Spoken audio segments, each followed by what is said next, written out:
En 1 Corintios capítulo 2, versículo 10 en adelante, 1 Corintios 2, versículo 10 en adelante, dice la Biblia que Dios nos las reveló a nosotros por el Espíritu, porque el Espíritu todo lo investiga o todo lo escudriña, aún lo profundo de Dios. Vamos a hacer un resumen de la última conferencia. Los pensamientos de Dios son inalcanzables.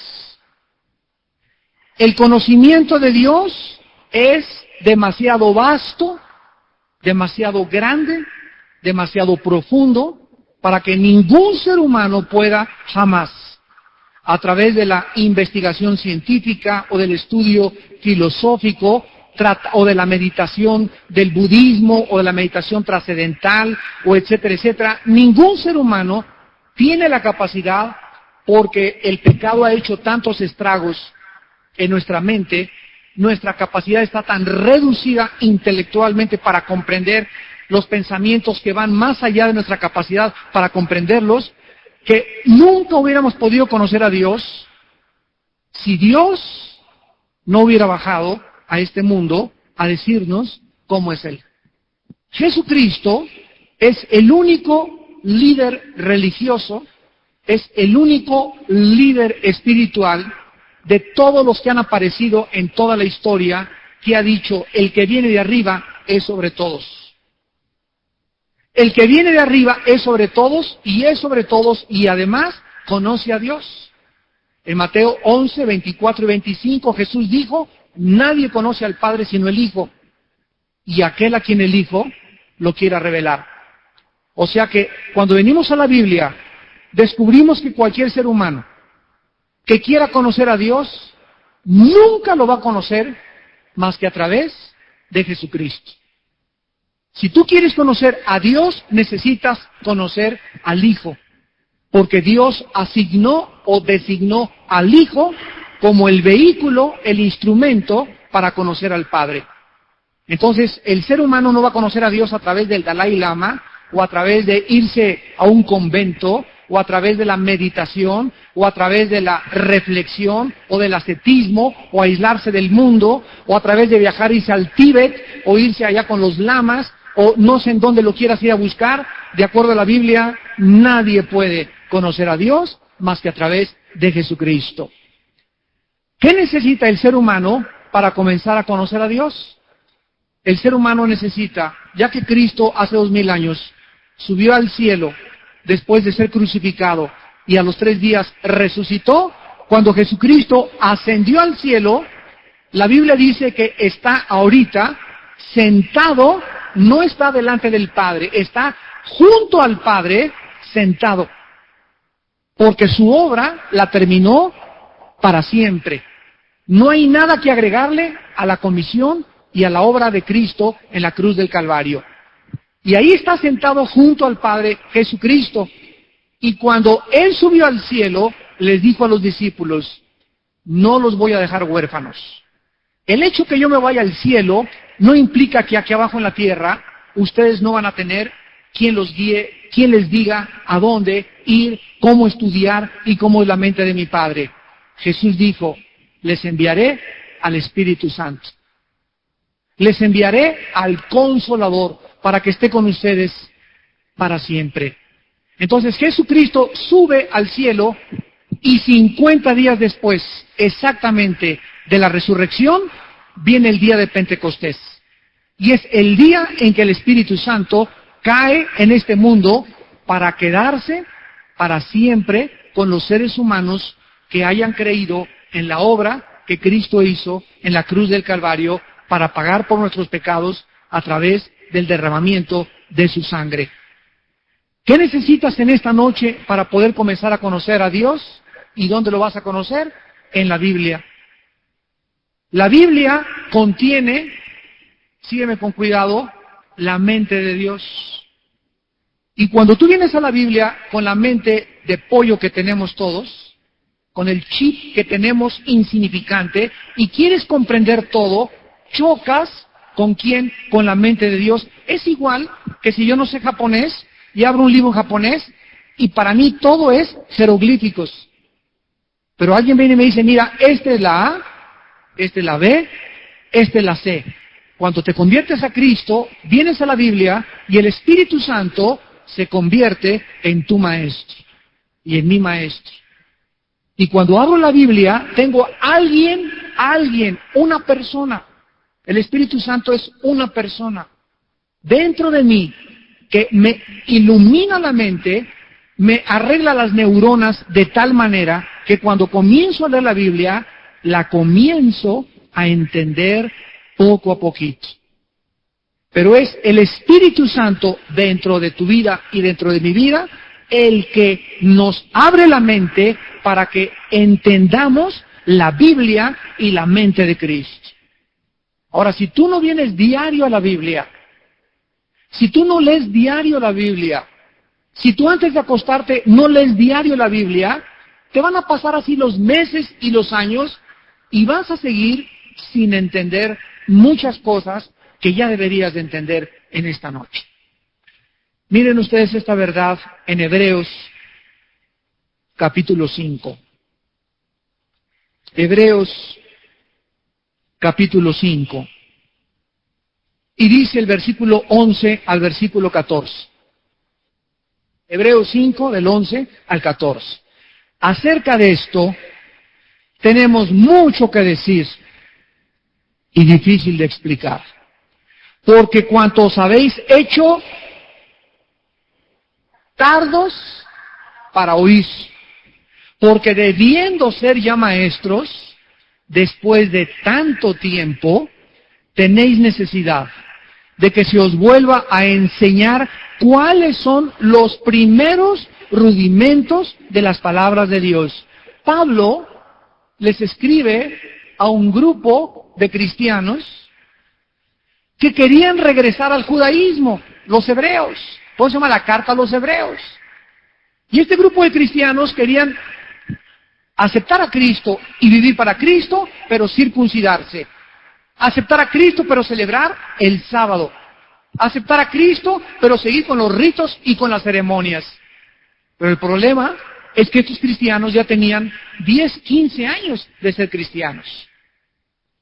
Y les dice Pablo, es que ustedes ya no deberían ser estudiantes, ya deberían dar clases de la Biblia.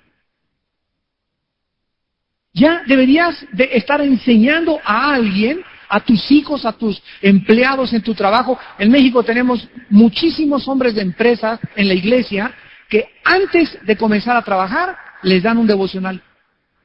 Y se juntan a todos los obreros de la empresa, electricistas, plomeros, etcétera, etcétera, y por obligación, ahora sí que el que quiera sí, el que no quiera no, ¿verdad? Les dan un estudio de la Biblia. Y ahí dice los hermanos, practicamos enseñar la palabra de Dios y les predicamos el evangelio. Pero el cristiano no fue llamado a toda la vida estar lechita y lechita como los pajaritos, piu, piu, piu, piu, y come, y estás así de gordo espiritualmente, y ya deberías de dar clases, deberías ya enseñarle a alguien, ya deberías tener algún discípulo a quien estar entrenando y enseñándole la palabra de Dios. Pero ¿cuál es el problema? Dice Pablo. Tienen necesidad, muchos cristianos, de que se les vuelva a enseñar los rudimentos de las palabras de Dios. La palabra rudimentos es la palabra griega que significa elementos. ¿Qué son los elementos? La primera forma de la energía o de la materia. En otras palabras, el A, B, C de la Biblia. ¿Cuál es el ABC de la Biblia? ¿Cuáles son los primeros rudimentos de la Biblia? ¿Qué es lo primero que se les enseña a los que se acaban de convertir? Lee la Biblia, ora y testifica de Cristo. Son el A, B, C de la Biblia. ¿Lo haces tú? Si no, diario lees la Biblia y la meditas y la memorizas. Si no tienes una vida de oración disciplinada, y si no estás hablándole a alguien de Cristo todos los días, al lechero, al panadero, al tamalero, al taxista, al chofer del camión, a tu compañero, al que sea, entonces comienzas a estancarte y a quedarte en un nivel de mediocridad cristiana. Y el Espíritu Santo dentro de ti no puede enseñarte nada. Y cuando vienes a la Biblia, no le entiendo, y no le entiendo. Y cosas, o está bien, hay cosas dificilísimas de entender, pero las cosas elementales las deberías ya entender y no las entiendes.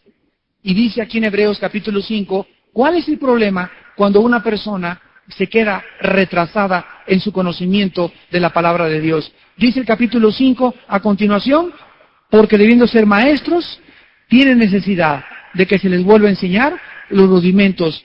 Y han llegado, versículo 12, a ser tales que tenéis necesidad de leche y no de alimento sólido. ¿Cuántos alimentos hay en la Biblia? ¿Cuántos hay? Alimento líquido y alimento sólido. A un bebé recién nacido, ¿le das una chuleta de puerco? ¿Por qué? No tiene dientes, no tiene la capacidad de masticar, no tiene la capacidad de tragarse la carne. ¿Qué se le comienza a dar el primer año a un bebé? Nada más lo pegas al pecho de su mamá y la leche de la mamá tiene todos los minerales, las vitaminas, los anticuerpos necesarios para que el bebé no necesite nada, ni refresco, ni fruchi, ni nada más que la leche de la mamá. Ahí puso Dios todo lo que un bebé necesita. Pero cuando el bebé ya tiene un año y llega ahí y comienza a dársele papilla, jamoncito picado, plátano raspado, manzana, y va creciendo, le van saliendo los dientitos y comienza ya a masticar alimento sólido. Es lo mismo en la vida cristiana. ¿Cuántos de ustedes ya están masticando la Biblia? ¿Y cuántos siguen con su papa o con su mamila? Dice la Biblia que hay cristianos que han llegado a ser tales que no se les puede dar las cosas espesas de la Biblia. No se les puede dar chuletas de puerco.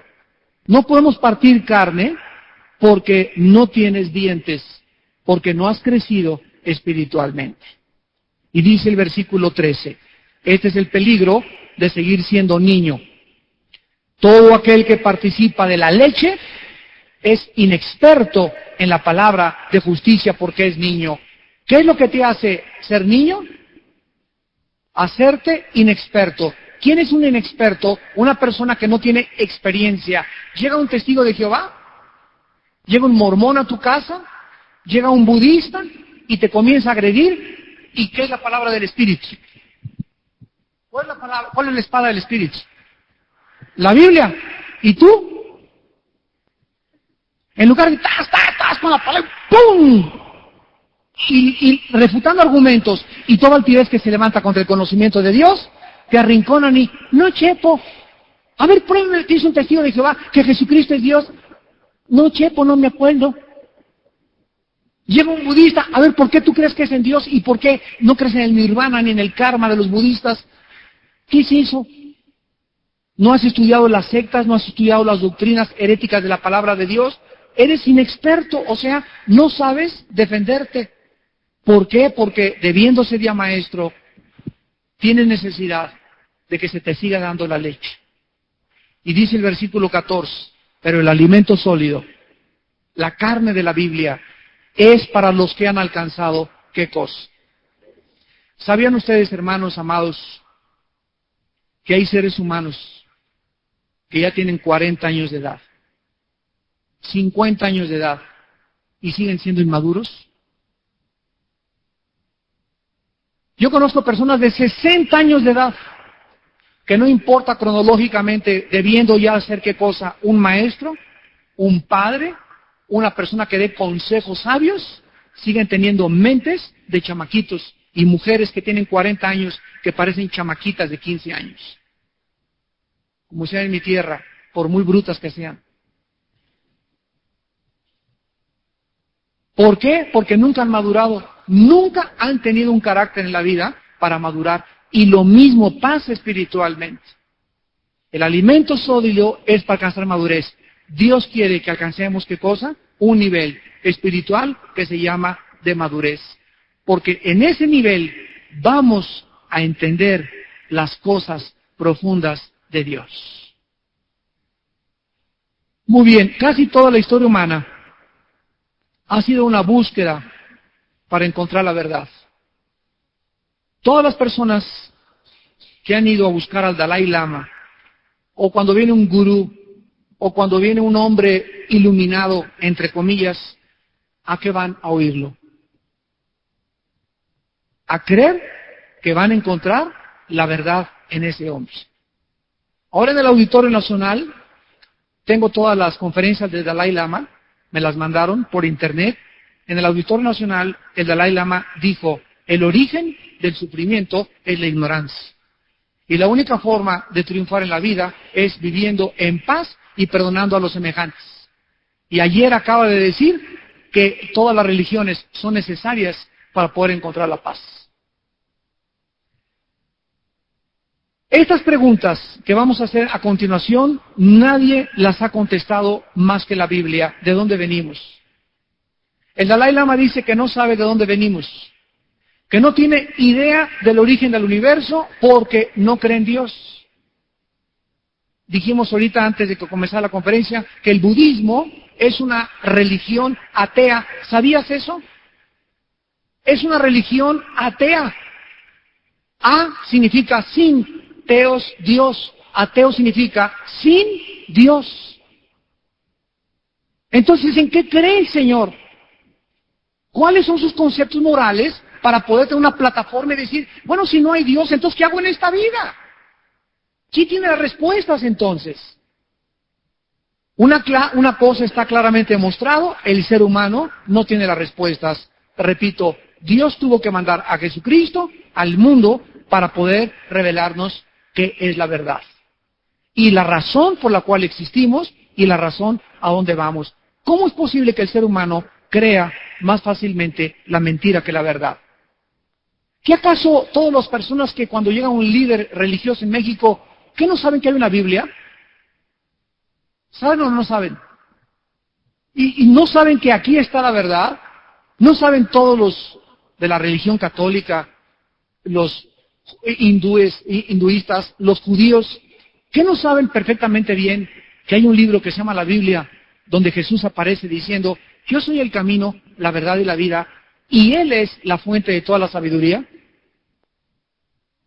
Vamos a ver en esta noche, continuando con la batalla por la mente humana, las personas que en el siglo XX han influido para cambiar las ideas de los seres humanos. Tal vez a ti te la cambiaron cuando estabas en la escuela, a mí me la cambiaron en la preparatoria.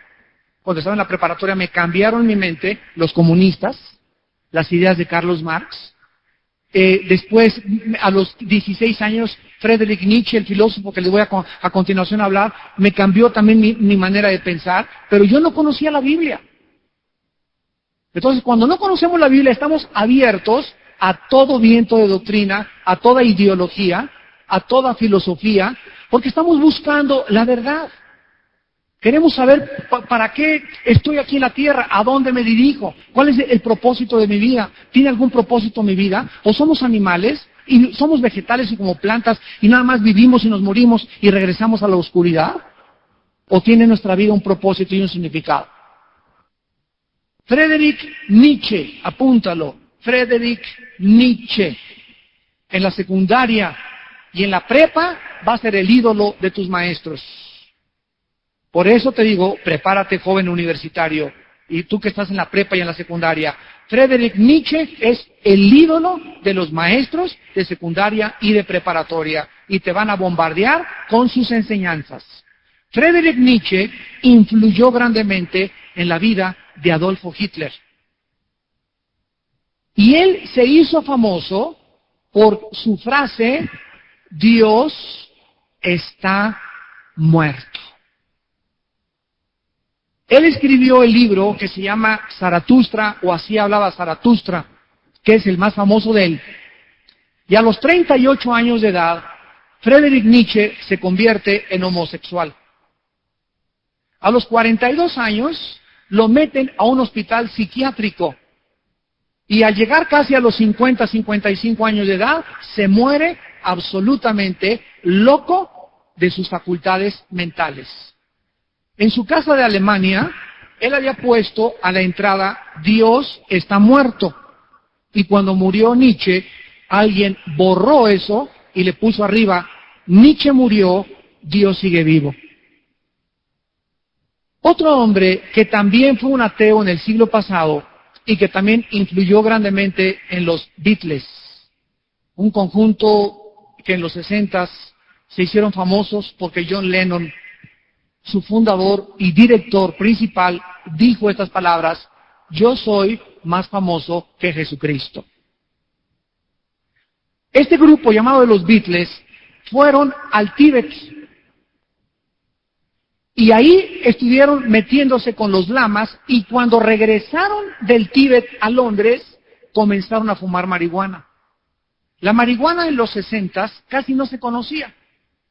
Y cuando el mundo supo que John Lennon y Paul McCartney, George Harrison, comenzaron a fumar marihuana, todos los jóvenes en la época de los 60s y los 70s comenzaron a fumar marihuana porque sus ídolos fumaban marihuana. ¿Quién fue la idea o el que metió esta ideología en la mente de los Beatles? Bueno, en Europa, en la época de los 60s, 70s, había un grande filósofo ateo llamado Jean-Paul Sartre. Sartre, en la escuela también te van a hablar de él. Y él escribió un libro que se llama La náusea o El muro. Y en este libro él dice lo siguiente: la vida es una náusea. Y no hay propósito en esta vida más que el que encontremos en nosotros mismos. Este hombre que dijo que no había propósito en la vida, porque pues no, sin Dios, ¿qué propósito puede haber? Cuando estaba muriéndose en el hospital, le comenzó a gritar a las enfermeras: Dios me ha abandonado, Dios me ha abandonado. Una enfermera que era cristiana se acercó con Sartre y le dijo: ¿cómo es posible, señor Sartre? Explíqueme que usted haya pasado toda su vida combatiendo la idea de Dios y antes de morir la idea de Dios le arrincone y le diga a usted que Dios existe. Usted desperdició su vida porque trató de demostrarle a una persona que no existía a Dios y pasó su vida demostrando algo que no existe. ¿Qué lógica tiene pasarme la vida demostrando a alguien que no existe? Y así murió Sartre. Dios me ha abandonado, Dios me ha abandonado. Ninguna persona en esta vida, sin la ayuda de Dios, podrá jamás encontrar respuestas a todas estas interrogantes, porque nosotros no tenemos la capacidad mental para poder entender qué es lo que Dios quiere para nuestra vida. ¿Saben ustedes que la Biblia contiene lo más importante para la vida, que son las leyes morales para vivir? ¿Saben ustedes que hace 5 días en España acaban de legalizar los matrimonios gays? Ya son 3 países en Europa: Bélgica, Holanda y España. Y si se pasa la ley aquí en la Cámara de Legisladores, en México, ya se está la propuesta y se autoriza que se puedan casar, ¿saben ustedes qué va a pasar a continuación? Entonces, después van a venir y decir: bueno, ¿podemos casarnos 3 hombres con 2 mujeres? ¿Podemos vivir 4 hombres con 5 mujeres?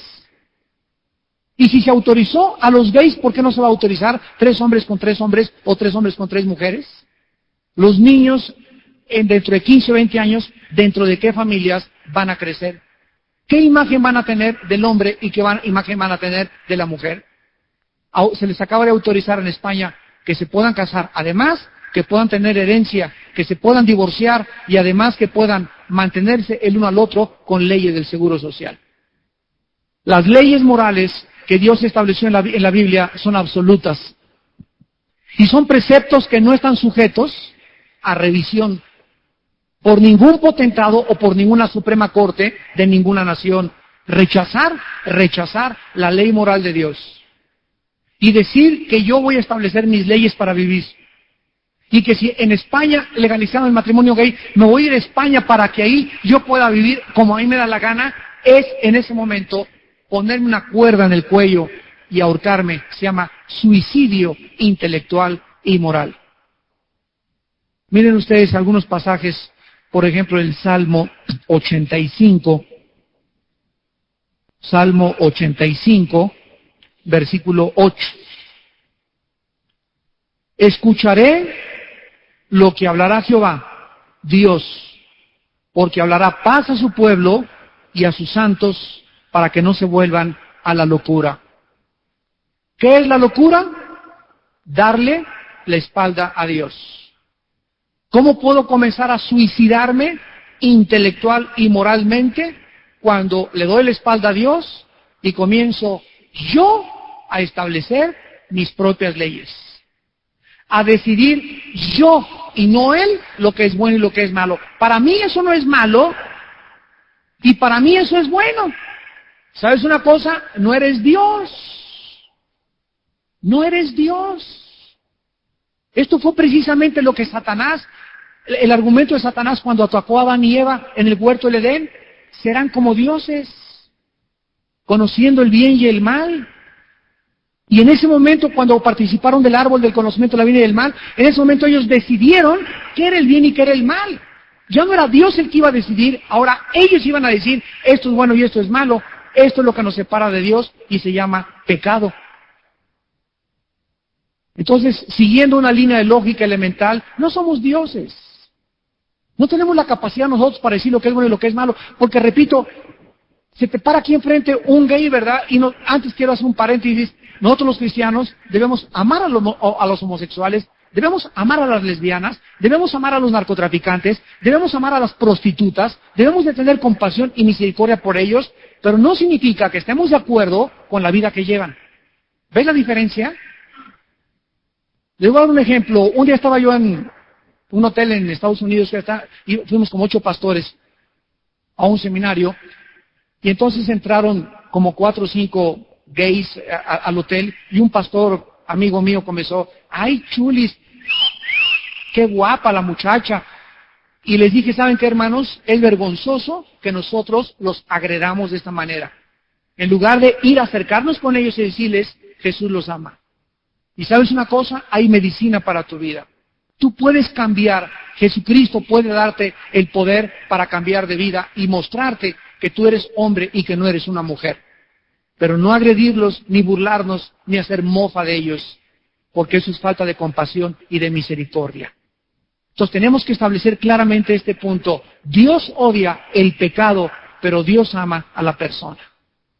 De tal manera amó Dios al mundo que dio a su Hijo. Romanos 5:8, Dios muestra su amor para con nosotros en que siendo pecadores nos amó en la cruz. Cuando yo fui a la cruz del Calvario, Dios no me dijo, primero, pórtate bien, Armando, y ya no hagas pecado, y después vienes a que te perdone. La Biblia dice, vengan como están. Y si tus pecados fueren como el carbón, como la blanca lana, vendrán a ser. Esta es la maravillosa buenas noticias del Evangelio. Que Dios ama al pecador y Él es el que te promete cambiarte. Si tú reconoces en esta noche que me escuchas tu condición de pecado delante de Dios, le pides perdón y Él va a ser amplio en perdonarte y tener misericordia de ti. Escucharé lo que hablará Dios, dice el Salmo 85:8, porque hablará paz a su pueblo y a sus santos para que no se vuelvan a la locura. Cuando dejamos de escuchar la voz de Dios, nos comenzamos a volver locos. Hace una semana llegó una pareja, una iglesia ahí en México, la iglesia del sur, y la esposa lo había acusado al hermano, entre comillas hermano, de que se la surtía. Y le dijimos, traiga a su esposo, yo quiero hablar con él, no lo vamos a condenar, no lo vamos a juzgar, queremos hablar con él para ayudarlo, porque es nuestra labor ayudarte. Entonces llega el hermano con la esposa, miren ustedes lo que es la locura del ser humano. Oiga hermano, aquí su esposa, ¿verdad?, nos acaba de reportar, mi esposa ya lo teníamos ahí enfrente, que usted, ¿verdad?, abusa de ella. Y se voltea a él y le dice, ¿qué nada más por las cachetadas que te doy de vez en cuando? Nada más por las cachetadas que te doy de vez en cuando, ya eso le llamas maltrato. No lo podíamos creer mi esposo y yo, ¿no? Pero así con un cinismo, que nada más porque de vez en cuando te abofeteo, ya eso le llamas maltrato. Bueno, dijimos, Dios mío, ¿verdad? Como dicen los jóvenes, no manches, hijo. No, hombre, qué barbaridad, ¿no? Yo no sabía si reírme, si enojarme, pero nos damos cuenta, él es un ejemplo, este hombre, de que para él eso no es maltrato. Unas cachetaditas de vez en cuando se las merece en sus pensamientos y cuando ha rebasado la línea de la locura. Y la Biblia nos dice que cuando nosotros le damos la espalda a Dios y dejamos de estar en contacto con Él, en la Biblia comenzamos a bandear mentalmente. Comenzamos a tener reacciones que aunque un psiquiatra no las clasifique como reacciones de insanidad mental, te estás comportando como un loco. ¿No? Creemos que un loco es así un endemoniado, y que a Castañeda se ve al psiquiatra camarrado y que los ojos se le salen así rojos. Para nosotros es esa locura, pero para Dios es no estar en el equilibrio moral de tu vida. Por ejemplo, en Proverbios 6 dice la Biblia, el que comete adulterio corrompe su alma. Es falto de entendimiento. Un adúltero, un hombre que no ama a su esposa y no le es fiel a su esposa, está loco. Una mujer que ve a otros hombres está loca. ¿Por qué? Porque esos pensamientos la van a llevar o te van a llevar a un punto de destrucción moral donde afecte totalmente tu vida, tus decisiones y las cosas que vayan a afectar tu futuro y tu propia familia. En Proverbios 5, después de Salmos sigue Proverbios, para que no se vayan a Génesis. Proverbios 5, terminamos aquí, versículo 21 al 23. Proverbios 5, 21 al 23. Porque los caminos del hombre están ante los ojos de Jehová, y Él considera todas sus veredas. Prenderán al impío sus propias iniquidades, y retenido será con las cuerdas de su pecado. Él morirá por falta de corrección y errará por lo inmenso de su locura. ¿Qué cosa más tremenda escribió hace 3000 años el rey Salomón en el libro de Proverbios?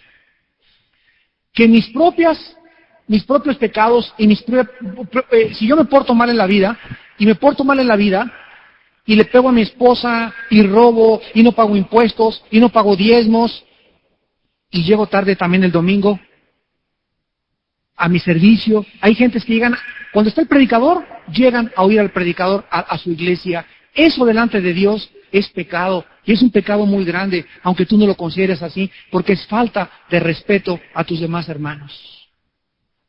No vienes solamente tú a oír la palabra de Dios, vienes a tener comunión con tus hermanos y a venir con tus hermanos a la hora en la que tu iglesia inicia su servicio, a las 10, a las 11 o a las 12, llegan a las 10:15, a las 10:20, otros hasta cuando viene la ofrenda es cuando llegan. Y dice la Biblia que todas estas cosas son como lazos en tu vida que te van a prender y vas a ser retenido, te van a atar, retenido serás con las cuerdas de tu pecado y no vas a poder chisparte después, porque los pecados y las maldades que hagas te llevarán a la locura. Morirá por falta de corrección y errará por lo inmenso de su locura. Y en Proverbios 19, versículo 23, dice la Biblia, el temor de Jehová es para vida, y con él vivirá lleno de reposo el hombre, no será visitado del mal. ¿Cómo puedes conocer a una persona? Cuerda, no que tenga cuerda. A una persona equilibrada, a una persona sabia, a una persona inteligente. Te voy a decir el secreto. Esa persona es una persona llena de paz. Si tú conoces a alguien, un chucho, un trago, un toque de mota, un pericazo, ¡hey, quítame ese chamaquito de aquí porque no me deja! Y llegas a tu casa. Cualquier persona que esté así, ¿verdad? Neurosis, afanada, nerviosa, parece Pepita en Comal, está nomás. Esa persona no está cuerda. Algo está afectando, ¿qué cosa? No tiene chinches, ni mucho menos, ni que le estén picando. Tiene un problema en la mente, que no puede tener paz, que no se puede estar quieta, que es irritable, que está llena de ira. No te la atraviesen afuera o aquí en el estacionamiento porque te recuerda el 10 de mayo. Y además son personas que se paran violentas y se agarran a golpes con cualquiera. ¿Por qué? Porque no tienen paz. Y bajo ese estado mental, nadie puede en la vida tomar decisiones con sabiduría. A los matrimonios les decimos, por cierto, ahora el seminario de Acapulco ya se cerró. Qué triste que muchos de ustedes con matrimonios no hayan apartado su lugar, ya no hay lugares, porque son 3 días que vivimos, ya son 100 parejas las que vamos a estar allá, son 3 días maravillosos donde aprendemos cómo tratar a la esposa y la esposa cómo ser feliz con su esposo. Ahí están los consejos de la palabra de Dios que vamos a recibir durante los 3 días en el seminario de Acapulco. Pero uno de los consejos que le hicimos a las parejas es el siguiente: hermano, si estás enojado con tu esposa, vete y dale 5 vueltas a la manzana. Pero no tomes ninguna decisión gobernado por la ira. Hermana, si te enojaste con tu esposo, no le digas, ya me divorcio, ya no te quiero ver. Antes de que tomen cualquier decisión, cálmense, apláquense, dale la vuelta a la manzana y trata de tranquilizarte, y ya calmados y ya tranquilos tomen decisiones. Nunca permitamos ser gobernados ni por el odio, ni tampoco por demasiado amor. Mucho amor ciega y el odio ciega la razón. Así que las emociones son falsas. Seamos gobernados por la palabra de Dios y nunca jamás tendremos algo de qué lamentarnos. Oremos. Padre, te damos gracias por la sabiduría de tu palabra, por el amor y la misericordia con que nos has amado, desde que en esa cruz tu Hijo Jesucristo dio su vida en nuestro lugar.